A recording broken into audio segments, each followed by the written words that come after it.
écologiste sénégalais d'origine libanaise, ex-ministre de l'Environnement qui a fait la chasse, entre autres, aux coupeurs de bois, ex-ministre de la Pêche qui a fait arrêter un chalutier russe qui pêchait illégalement dans les eaux du Sénégal, directeur de l'Océanium, qui est une station de plongée à Dakar et qui est aussi une association qui œuvre pour la nature, qui a avec lui donc planté des millions de palétuviers en Casamance pour restaurer la mangrove, qui a fait des zones de protection marine, qui a fait des sites écotouristiques, etc., etc. Donc c'est un homme d'action et un activiste pour l'environnement et pour la nature, pour la planète, on peut dire. Alors cette année, il paraît qu'on va la sauver, la planète, grâce à la conférence du climat à Paris. Et donc je voulais poser une première question. Est-ce que les espoirs que semble avoir le gouvernement français, plein de gens dans cette conférence, est-ce que cet espoir est justifié? En tout cas, à mon niveau, je pense que oui, mais elle n'est pas politique, cet espoir. De plus en plus, on voit une prise de conscience du citoyen dans sa consommation, dans son comportement, dans ses habitudes, dans son effort au quotidien à penser à la planète. Et je crois que c'est par là que jaillira la solution, parce que les politiques, on l'a vu, on le voit tous les jours, ils sont trop sous la pression du monde de la finance qui, lui, n'a qu'une seule préoccupation, croissance, croissance, croissance, à tout prix. Et moi, j'ai espoir, mais l'espoir ne sera pas, pour moi, n'est pas politique, il est citoyen. Je viens de rencontrer beaucoup d'associations de gens très actifs dans le milieu. Je viens de rencontrer des gens qui vivent au plus près de la nature et qui, dans leur consommation, ont des comportements responsables. Ça viendra de là. Ça veut dire que les politiques ne sont pas vraiment des sauveurs. mais le politique, il a une échéance de 5 ans, il a besoin d'être réélu, et l'environnement, ce n'est pas une échéance de 5 ans. Quand vous plantez une graine, une semence d'arbre, vous avez besoin de l'accompagner pendant 25 ans. Alors, comment est-ce que dans une échéance politique qui elle, est limitée dans le temps très court, on peut s'occuper de préoccupations environnementales qui, elles, englobent une situation qui a une durée de vie beaucoup plus longue? C'est quasiment une... Bien sûr, on prend de bonnes décisions, de plus en plus, mais je ne crois pas que... Moi, je pense que c'est le citoyen qui va sauver le monde, parce qu'il prendra conscience. Bien sûr, le politique va suivre, obligé, parce qu'il a besoin de la carte du citoyen qui, lui, a pris conscience. Voilà, je crois, hein, moi, vous savez, je ne suis pas un expert dans ces domaines, je suis un planteur d'arbres. Je suis un activiste, quelqu'un qui pense que c'est dans l'action, au quotidien. Je suis né au Sénégal il n'y a pas très longtemps, et j'ai tout de suite, très jeune, aimé l'environnement, la mer, la beauté de la nature, et j'ai vu toutes les pressions humaines qu'elle pouvait subir. Tout à l'heure, vous avez parlé d'un bateau russe, mais il s'agit de 6 bateaux. 6 bateaux, donc espagnols, des Ukrainiens, des Coréens, des Russes. Et c'est des navires qui peuvent avoir des capacités de capture qui sont phénoménales. Le navire Oleg Neganov, dont on parle, il avait 3000 tonnes de petits pélagiques dans ses cadres. 3000 tonnes. C'est des capacités de capture qui sont phénoménales. Alors que le petit pélagique, c'est la ressource essentielle de l'alimentation de nos populations. Donc, on ne peut pas jouer avec cela. Il y va de notre survie même. Quand par ailleurs on voit des mines d'or qui s'installent à extraire les minerais, le zircon, l'or, sans aucun respect pour l'environnement. Parce qu'en réalité, quand ces multinationales viennent en Afrique, ils ont tous les droits, puisque la corruption leur permet d'avoir tous les droits. C'est ça le vrai problème de l'environnement. Et aussi le fait que, malheureusement, l'environnement, la nature, c'est une corde comptant. Et au bout d'un moment, il y a une rupture, et quand il y a une rupture, c'est difficile de revenir en arrière. Alors maintenant, on parle en France de la montée des eaux, etc. Alors le Sénégal connaît ce problème depuis longtemps. Est-ce que peut-être, après, on passe aux questions, quoi, comme ça, mais peut-être un petit topo sur la situation, justement, environnementale au Sénégal, quels sont les majeurs défis en fait pour ce petit pays, hein, Oui, qui n'a pas énormément de ressources, mais un peu quand même, et qui est encore un havre de paix dans, dans une Afrique de l'Ouest voilà. un peu compliquée. Oui, oui, vous avez bien raison, parce qu'au nord, on a la brèche de Saint-Louis qui a été creusée il y a une dizaine d'années, qui faisait à l'époque 40 mètres de large et qui aujourd'hui fait 5 km de large. Plus au sud, à Differ, on a une brèche qui fait aussi 6 km de large. Et tout à l'heure, je parlais de l'exploitation de zircon en Casamance, à Caballo et à Niafaran. On a une dune qui fait 3 km, qui est de niveau, qui protège de l'avancée de la mer. Et derrière cette dune, il y a tous les champs de riz qui sont menacés si cette dune s'effondre. Pourtant, on veut quand même y exploiter le zirconium qui s'y trouve. Donc,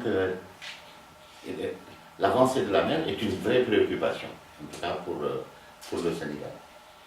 Les priorités, il y a récemment la loi contre le sachet plastique qui a été votée. Donc, ce sachet plastique qui a un faible micronage, aujourd'hui, il est interdit au Sénégal.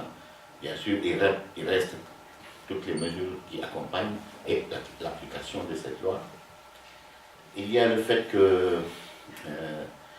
nous sommes un pays sahélien, pourtant la ressource forestière est en train d'être pillée, notamment par des organisations de Chinois qui sont installées en Gambie, qui donnent aux jeunes, pour 30 troncs fournis, ils donnent aux jeunes une mobilette toute neuve.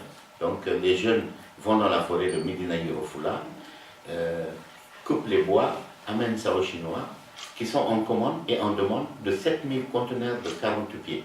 C'est énorme dans la forêt de Médina Yoro Fula, qui est en frontière entre le Sénégal et la Gambie. Ils sont installés en Gambie et ils pillent nos ressources le plus légalement du monde pour eux, puisqu'ils ne sont pas au Sénégal. Il y a les nombreux cas de feux de brousse, parce que malheureusement, nous sommes un pays sahélien, il y a une période très sèche, et les moyens de l'État sont assez limités. Le Sénégal n'est pas un pays qui a une ressource financière débordante, donc il y a de nombreux feux de brousse.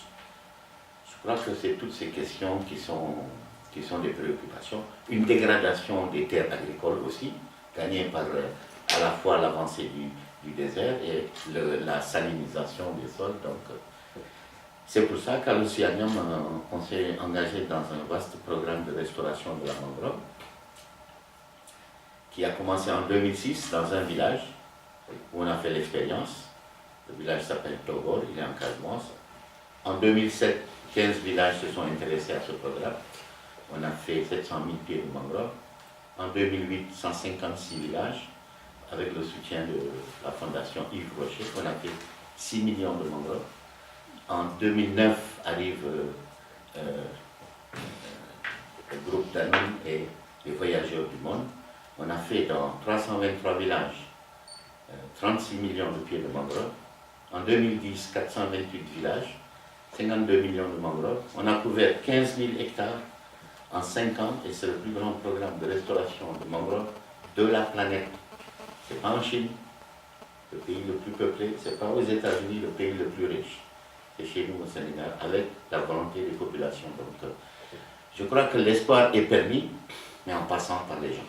Et le prix, je crois, de l'arbre, il était de 3 cents, 0,03 euros. Si Voilà, je me rappelle bien du reportage que j'avais oui, fait. sur le calcul en CFA, c'est 15 francs CFA. C'est-à-dire 5 francs pour collecter la semence, 5 francs pour organiser le reboisement et 5 francs pour le planter. 15 francs CFA, 650 francs CFA, c'est 1 euro. Alors 15 francs CFA, je ne sais pas c'est combien. Peut-être 0,03 centimes d'euros.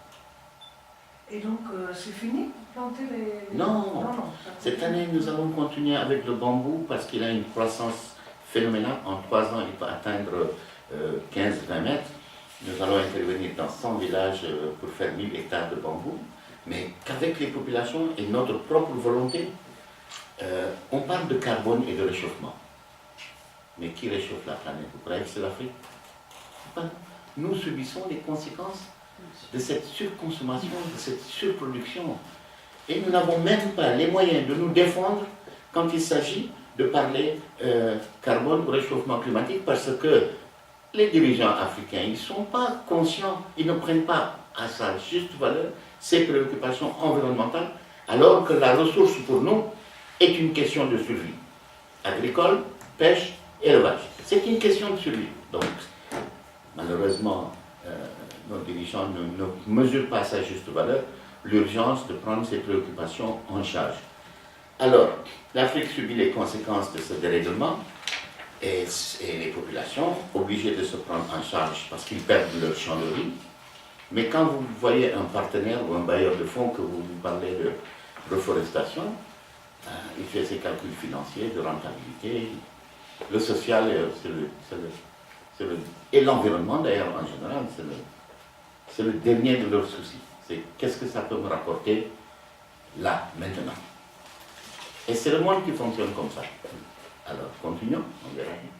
Et alors, les projets actuels que vous faites, vous étiez là, vous avez vu du monde, oui, etc. Beaucoup, donc, oui, j'ai rencontré Pascal Confin sur la désertification.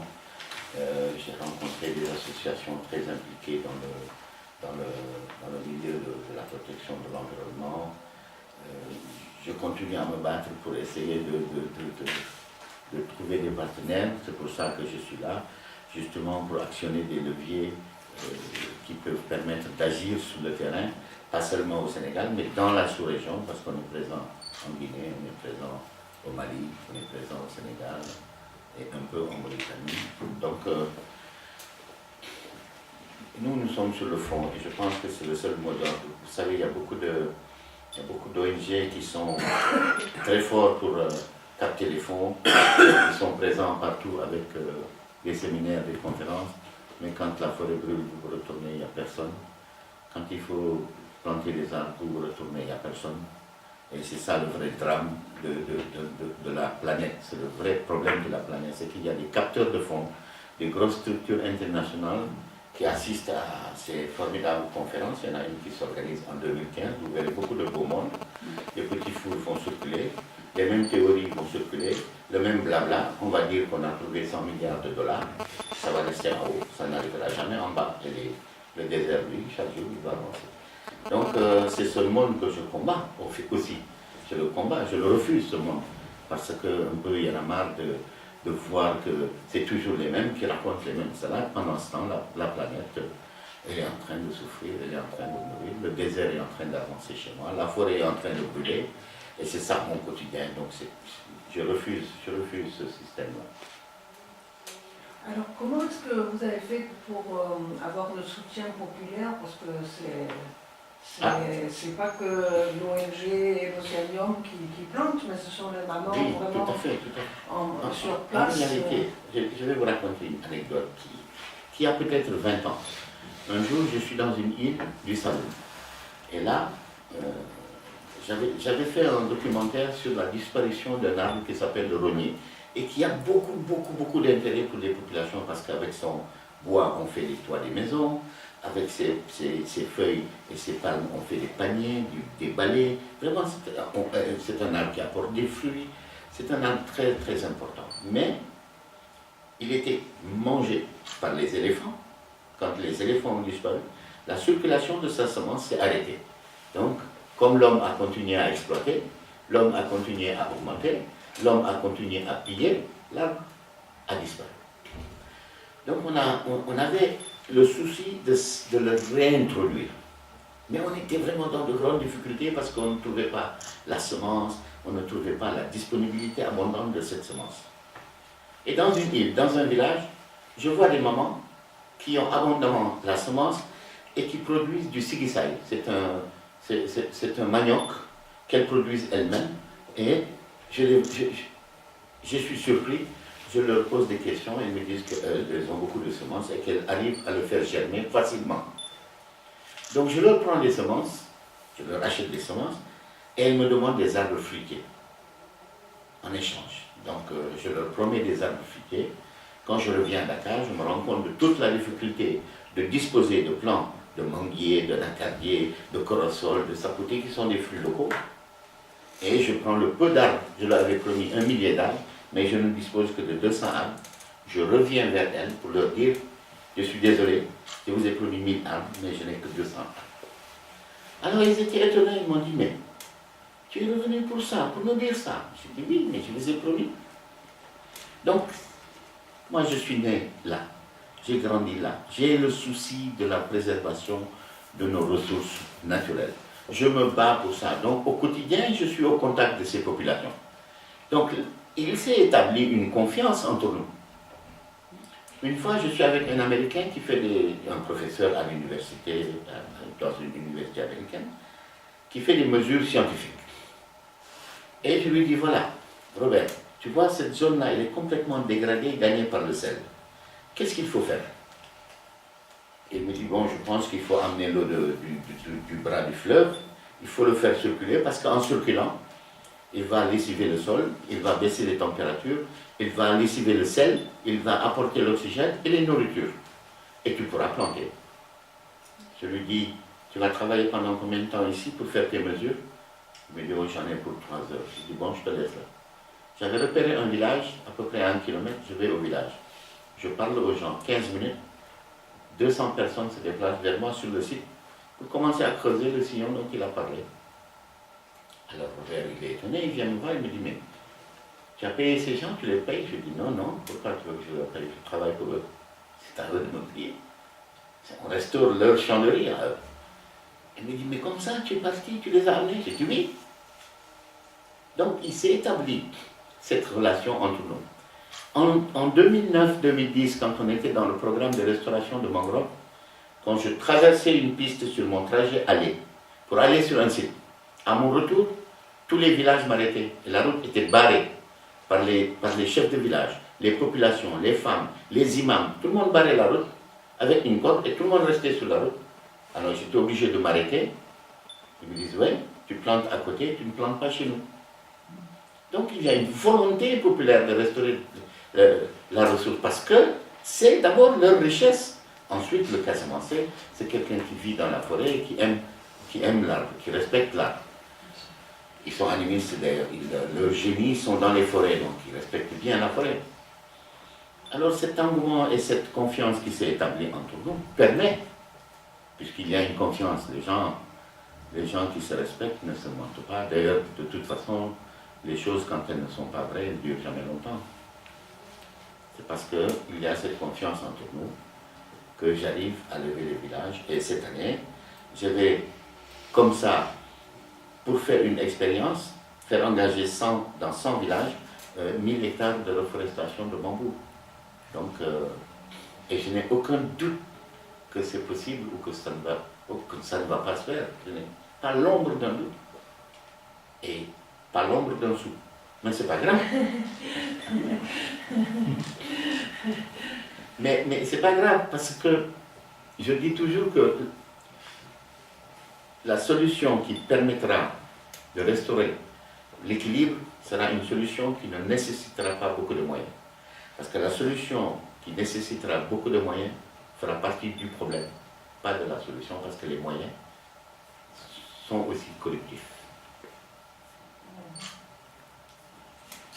Est-ce que si on peut dire, donc, quand vous avez fait des expériences dans le ministère, est-ce qu'on peut dire, vous dites, bon, les politiques, en fait, ils parlent et ils ne font pas grand-chose. Maintenant, est-ce qu'on peut... Pas que ça. Oui, voilà. Est-ce Ouais. qu'on peut quand même dire qu'il y a une prise de conscience? Est-ce que, par exemple, toujours ce relativement petit pays qui est le Sénégal, est-ce que le gouvernement est en mesure d'affronter tous ces problèmes? Parce que là, vous luttez dans votre coin avec la population, mais est-ce qu'il y a aussi du soutien un peu côté... Vous savez, je vais vous raconter une anecdote. Quand on a arrêté le bateau russe, le Oleg Neidanov, c'était la première fois que Manu Militari, un bateau pirate, était conduit au port de Dakar. Quand après trois mois de discussion houleux, j'ai même entendu un responsable du gouvernement russe dire que le Sénégal a employé une force disproportionnée. Le Sénégal face à la Russie. Mais en tout cas, le Russe est venu pour dire « Je suis d'accord de payer l'amende. 1 million d'euros. » Comment on fait? Moi, ça faisait 3 mois que j'étais ministre de la Pêche. Et puis, je veux l'amener au bout pour comprendre. Je lui dis « Mais comment tu faisais avant? » Parce que j'ai vu dans mes dossiers que tu as été arraisonné 4 fois. Comment tu faisais? Vous savez ce qu'il m'a répondu? Il m'a dit, on me désignait un homme, je lui donnais l'argent. On me donnait une lettre de main levée, et je partais. Je lui dis, restez là. Je fais venir le responsable de la surveillance, un colonel. Je lui dis, mon colonel, le monsieur-là, il est d'accord de payer son amende. Comment vous faisiez avant? Ça fait 8 ans qu'il est en poste. Il me dit, ah, comme ça, j'utilise ces mots et ces gestes. Il me dit, ah, quand on parlait d'argent, moi, on me demandait de sortir. Je lui dis, d'accord. Je dis au capitaine russe, je lui dis, bon, je vous désigne le trésor public. Allez payer au trésor public. Le russe me dit, c'est où le trésor public? C'est normal. C'est pas un Sénégalais, c'est un russe. Je dis à mon colonel, accompagne-le au trésor public. Mon colonel, il me dit, c'est où le trésor public? Ça fait 8 ans qu'il est en poste. Il n'a jamais payé une seule fois, une seule amende au trésor public. Mais, ce n'est pas terminé. Quand les deux, je leur désigne le trésor public, je leur indique le trésor public. Quand ils vont pour payer au trésor public, vous croyez qu'ils payent les 600 millions? Ils payent 400 millions. Ils m'amènent le reçu avec un sac, il me dit, on a payé 400 millions, il reste 200 millions, comment on fait? C'est la corruption. C'est-à-dire les 200, c'est le trésor public qui en voulait pas? Non, non, ils ils ont payé pour, 400, ils ont dit il reste 200, comment on fait? Parce qu'ils ne comprennent pas qu'on ne puisse pas partager cet argent. Ils disent retournez au trésor public. Ils sont retournés, ils ont ramené un reçu encore de 200 millions. C'est à ce moment seulement que j'ai fait une conférence pour montrer les deux reçus, pour expliquer qu'on a payé l'amende. Maintenant, le bateau peut partir. C'est mon pays. Et c'est l'Afrique, c'est tout entier, c'est comme ça. Il n'y a pas de votre pays seulement. Voilà, oui. C'est pour ça que c'est un combat Voilà. quotidien. Moi, je vous écoute, c'est comme si j'entendais quelqu'un, par rapport à Madagascar, c'est Oui. exactement, tout est pareil, les bateaux de pêche, le bois, etc. Mais ce que je trouve, c'est que j'ai l'impression que vous êtes tout seul. Il y a plein de gens en Afrique qui veulent faire des choses, mais qui travaillent chacun de leur petit côté. Mais à côté de tout l'argent qu'il y a des Russes, des Japonais, tous les bateaux de pêche par exemple, tous ceux qui viennent pêcher, c'est pas une personne ni un seul pays quoi, Oui. qui peut arrêter tout ça. Et puis vous n'êtes pas corruptible, mais il y en a tellement. Tout à fait. D'ailleurs, c'est pour ça que je ne suis pas resté longtemps ministre. 8 mois après, merci, au revoir, c'est tout. Mais ce n'est pas grave. Ce qui est bien, madame, c'est que de plus en plus, des citoyens, moi je pense que ça partira du citoyen, de plus en plus les gens prennent conscience que consommer est un acte responsable. Consommer est un acte responsable. Et vous avez vu avec le thon rouge, avec Sea Shepherd, le capitaine Paul Watson, le combat qu'il mène. Donc de plus en plus, il y a des gens qui réagissent comme ça. Et c'est là quelle est la solution, parce que les politiques, ils vont suivre les masses. Et si les masses veulent apporter une réponse à cette dérive que traverse le monde de la finance, de la croissance, de la surproduction, on y arrivera. Parce que les politiques, ils seront obligés de suivre. Mais si on attend que les politiques mènent le bateau, je suis désolé, moi je ne pense pas qu'ils aient la possibilité. Hein. Simplement la possibilité. Même s'ils ont la volonté, ils n'ont pas la possibilité. Parce qu'ils ne peuvent pas non plus. Voilà. Et voilà. Vous faites votre combat, vous n'êtes pas seul parce que vous avez beaucoup d'adeptes avec vous. Et je crois que vous faites une partie de ce que tout le monde doit faire. Parce que si on était tous ensemble, on avait conscience. Moi, je suis consciente. Moi, je crois que depuis que je suis pour la nature, j'ai vécu dans la nature. Pour moi, c'est quelque chose d'extraordinaire. Revoir la planète dans l'état qu'il est, c'est vraiment triste. Tout à fait. C'est triste. Et qu'est-ce qu'on peut dire, par exemple, à nos auditeurs en Allemagne ou les lecteurs en Italie, quel peut être le message d'un écologiste sénégalais à ces gens-là, à ces Européens, je peux dire. Moi, ce que j'ai envie de dire, c'est que ils ont inventé l'argent et on passe notre temps à courir derrière. Et pendant ce temps, ils s'occupent du monde. Et s'occuper du monde, c'est prendre ses richesses vraies. Parce que déjà, les Indiens, les Amérindiens, déjà disaient que quand ils auront mangé tous les poissons, quand ils auront coupé tous les arbres, quand ils auront pris toute l'eau, ils se rendront compte que le dollar n'est pas comestible. Déjà, dans les années 1850. Donc, je crois que nous devons prendre conscience que la vie est belle. La vie est d'une grande beauté. Et c'est quelque chose de phénoménalement puissant et phénoménalement généreux. Et c'est cette générosité, cette puissance que nous devons nous rendre compte. Nous ne devons pas être des moutons qui suivons ce que la télé nous dit, ce que la pub nous dit. Nous ne devons pas être des gens qui ne sont pas conscients de notre acte à nous. Mais si nous sommes ce citoyen responsable, modèle, qui prend conscience que par son acte, par son geste, au quotidien, il peut apporter sa part de solution, alors nous y arrivons. C'est ça que j'ai envie de dire aux gens. Un jour, sur une piste qui faisait une trentaine de kilomètres, je vois une maman qui a un sac, qui porte un bagage sur la tête, qui a une fille et qui a un bébé, et qui marche d'un pas alerte, sous le soleil. Alors je regarde ma voiture, je dis, maman, tu vas où? Elle me dit, je vais dans le Bandial. Je dis, bon, je t'amène, parce que je vais par là aussi. Alors quand elle est dans ma voiture, je lui dis, mais le Bandial est à encore 32 kilomètres. Tu allais continuer à pied? Elle me dit, oui, il faut que j'y arrive aujourd'hui. Je dis, mais qu'est-ce qui peut te pousser avec tant d'énergie, tant de force, tant de rage à arriver aujourd'hui dans le Bandial? Elle me dit, ma fille, elle porte un talisman. Et le guérisseur m'a dit, si le talisman se rompt et qu'elle n'est pas ici au village, après une semaine, elle va mourir. J'ai mesuré tout l'amour que cette maman pouvait porter à sa fille pour fournir autant d'efforts. Elle venait de Dakar, hein? Donc à peu près 500 km, pour faire du cabotage, du stop et à pied les derniers kilomètres pour arriver à temps pour sauver sa fille. Eh bien, si nous avons une part de cet amour que cette maman porte à sa fille, une petite part de cet amour pour notre planète, nous aurons un début de solution. Mais les gens, au quotidien, ils subissent la pression des médias, la pression des médias mensonges pour la plupart du temps, qui construisent des choses, qui nous racontent pour nous justement nous amener à ces dérives-là. C'est tout. Donc, je crois que la vie est belle et time is life. Time is not money. Time is just life. Et pendant longtemps, on nous a dit time is money. Time is not money. Time is life. Le temps, c'est la vie. Voilà.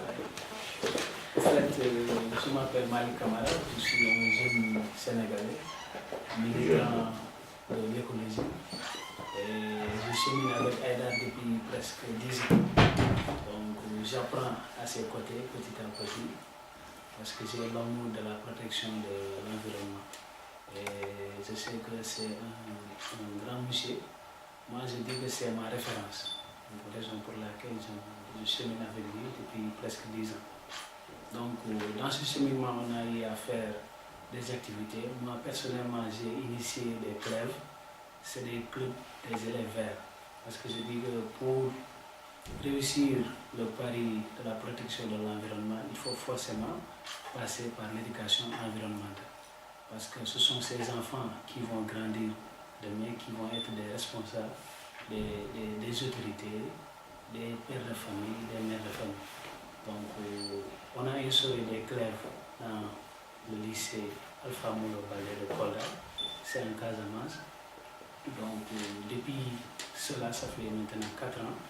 Et actuellement, on est à 9 clubs, 9 clubs des clubs des élèves verts dans la région de Kolda. Et on les a insérés aussi dans d'autres régions, comme la région de Ziguinchor, de Matam et de Tamba. Donc on voudrait que les clercs soient un truc national, que partout dans les établissements du Sénégal, on y trouve des clubs de l'élève. Parce que pendant l'année scolaire, les clercs, ils font des activités de protection de l'environnement en créant des espaces verts dans l'établissement, en créant des pépinières pour que pendant les vacances, qu'ils puissent organiser des caravanes de reboisement au niveau de la frontière entre le Sénégal et la Gambie, où le trafic de bois est intense. Tantôt, l'a dit, il y a des chemins qui sont installés en Gambie qui échangent les troncs d'arbres sénégalais contre des motos. Voilà. Donc, en faisant les reboisements avec les élèves, ils vont essayer de sensibiliser les populations pour que ce fléau puisse arrêter. Il y a combien de clubs comme ça? Il y a actuellement 9 clubs dans la région de Kolda et un club dans la région de Ziguinchor et de Matam. Et vous travaillez avec les professeurs aussi? Si, bon, chaque club a un prof encadreur. Chaque club a un prof encadreur. C'est un enseignant qui est dans l'établissement, qui les encadre, qui organise les activités, qui organise la création du contenu. Spécialiste vraiment de l'environnement ou c'est un professeur de SVT qui s'occupe Plus souvent, c'est les enseignants qui sont dans l'établissement parce que pour protéger l'environnement, on n'a pas besoin d'être un spécialiste. Il faut juste avoir l'amour de cela. Ils ont quel âge les enfants? Comment? Ils ont quel âge les enfants? Il y en a, c'est des collégiens. Il y a des collégiens et des lycéens. Et il y a aussi des élèves de primaire aussi dans la région de Matam. Donc, déjà un peu grands qui peuvent comprendre, qui peuvent travailler aussi. Parce que l'importance des élèves, c'est que les élèves au retour dans les maisons puissent sensibiliser les papas et les mamans. Parce que c'est pas facile de les faire comprendre certains comportements. Par exemple, ne pas jeter les sachets plastiques par terre, par exemple, le fait de trier les ordures, par exemple. Parce que le plus souvent, nos papas, parce que moi je suis de la région de Casamance, nos papas, nos mamans, ils pensent que la forêt, c'est quelque chose que Dieu a fait. Et que même si ils passent tout le temps à couper la forêt, Dieu va régénérer cette forêt. Alors que c'est totalement faux. Dieu a déjà construit ce qu'il avait de la terre et il nous a confié cette terre. C'est à nous de préserver cette terre. Vous pensez, parce que je fais toujours le parallèle avec Madagascar. Et moi j'entends souvent en Europe des gens comme ça culpabiliser les paysans, les gens en disant oui, il ne faut pas couper les arbres. C'est vous qui vous faites la cuisine avec les arbres. Et moi, je me disais, je vais dans les campagnes, mais j'ai dit, c'est pas les gens. C'est-à-dire que c'est très bien de dire aux gens, les arbres, il ne faut pas les couper, mais les gens, c'est pas les gens qui déforestent, qui font la déforestation. C'est les Chinois, c'est les grandes structures, donc comme on ne peut rien contre les grandes structures, on va culpabiliser les petites gens en disant pour avoir l'impression de faire quelque chose. Mais n'avez-vous pas l'impression que les gens, ils font rien, ils ne déforestent pas vraiment, quoi. Ils prennent un peu de bois pour faire la cuisine, ils prennent un peu plus peut-être. Ça peut être un problème aussi quand même. En fait, l'exploitation de la forêt, c'est pas la maman qui est dans son foyer, qui essaie de cuisiner, qui va chercher du bois.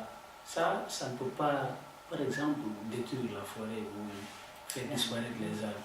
Il y a par exemple au Sénégal, il y a des exploitants verts qui sont là, qui ont les moyens, qui ont de l'argent, qui pensent que la forêt les appartient et c'est eux qui bénéficient. Ce n'est pas même les populations locales.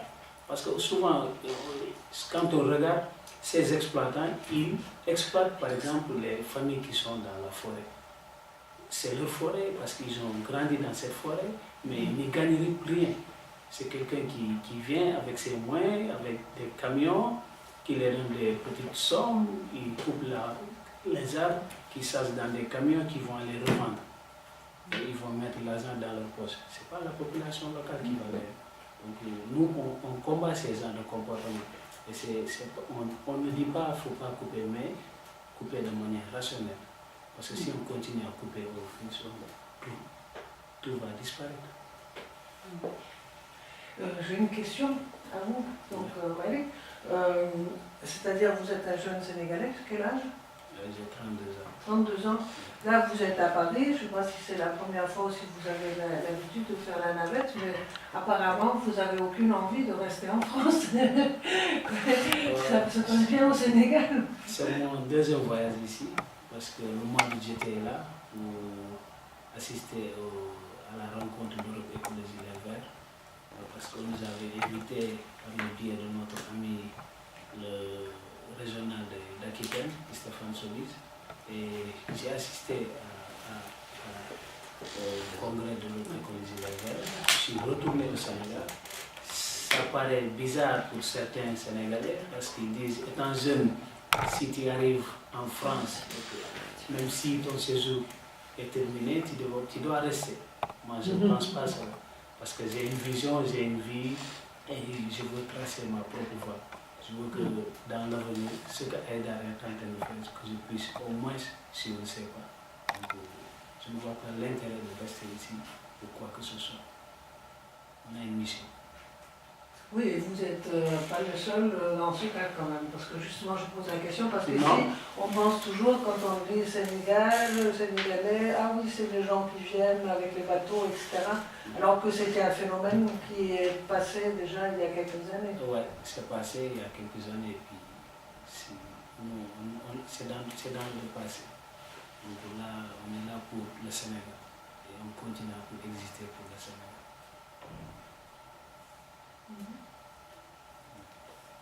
Et on a même aussi mis en place un site d'information sur l'environnement qui est au Sénégal, c'est le premier site d'information sur l'environnement et l'éco-développement au Sénégal, qui s'intitule Activert. On essaie de donner l'information sur l'environnement parce que la plupart des médias ne s'intéressent pas à l'information. C'est quoi Activert. C'est vous-même qui l'avez fait? Oui. En fait, non, par le biais de nos amis écologistes français, on a demandé qu'ils puissent nous offrir un site d'information. Peut-être à travers ce site, on peut toucher la journaliste sur la protection, la préservation de l'environnement. C'est vraiment que sur le Sénégal. Et un peu dans le monde, mais la plupart de nos articles s'accentuent dans le Sénégal. Mais on fait aussi de l'international. Et qui les écrit, les articles? Nous-mêmes, Ouais. on a une équipe. On a une équipe qui sont composées de journalistes, des amis écologistes qui sont là, des journalistes, des amis, des professeurs.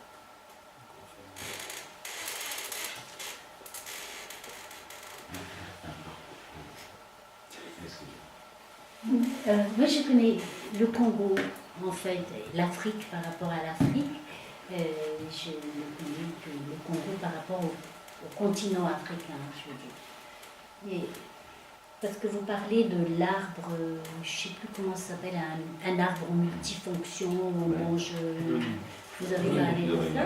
Et vous avez dit que c'était les femmes, les mamans. Et c'est vrai qu'en Afrique, quand vous parlez de gens qui vont faire quelque chose, est-ce que vous voyez vraiment tout le monde ou vous travaillez beaucoup plus avec les femmes? Parce que moi, ce que j'ai vu en Afrique, quand même, ce sont les femmes qui font les jardins, ce sont les femmes qui se débrouillent beaucoup pour... On voit tout le monde, mais c'est les femmes qui sont le plus motivées. Ouais. C'est vrai.